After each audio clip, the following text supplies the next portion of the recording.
कावड़ यात्रा को लेकर आजकल बहुत चर्चाएं हो रही हैं और सरकार ऐसी पहली बार कर रही है कि कावड़ लाने वाले लोगों के लिए उनकी तपस्या का ध्यान रख रही है और उन पर पुष्प वर्षा कर रही है और कौन कौन व्यक्ति नाम बदल कर उनको गलत भोजन दे सकते हैं, इन बातों का भी ध्यान रख रही है।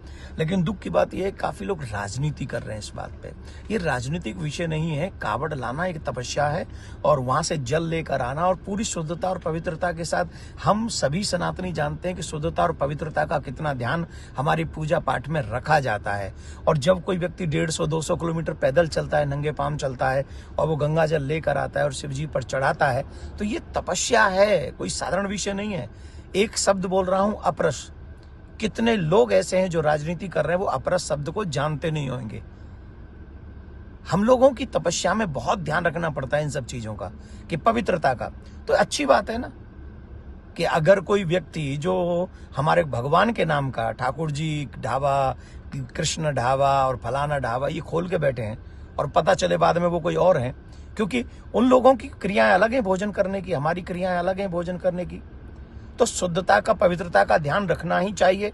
उन कावड़ियों की तपस्याओं में विघ्न नहीं पहुंचना चाहिए। शंकर भगवान पर शुद्धता और पवित्रता से जो जल आया है वही चढ़ना चाहिए। और ये बहुत उचित ये बात है कि इस बात को सभी के लिए बताना पड़ेगा कि आप कौन हैं, और बताना चाहिए।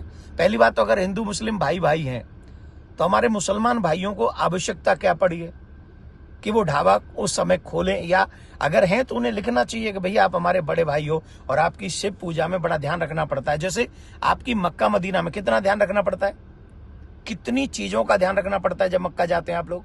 तो जब मक्का जाने का ध्यान रख सकते हैं तो जो कावड़ लेके जल चढ़ाने जा रहे हैं शिव जी पे, वो शिव जी उन कावड़ियाओं की हमें ध्यान नहीं रखना पड़ेगा? रखना चाहिए, पहली बात।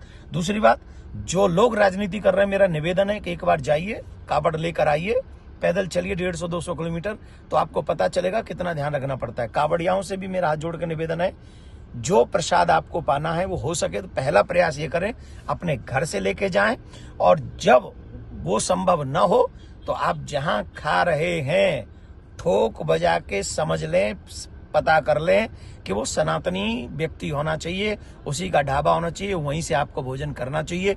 यही मैं आप सबसे निवेदन करता हूं और धन्यवाद देता हूं भारत, हमारे उत्तर प्रदेश की सरकार को, जिन्होंने अपना नाम अपना काम दोनों पोस्टर पर लिखने के लिए कहा है। धन्यवाद, बहुत बहुत साधुवाद। हर हर महादेव।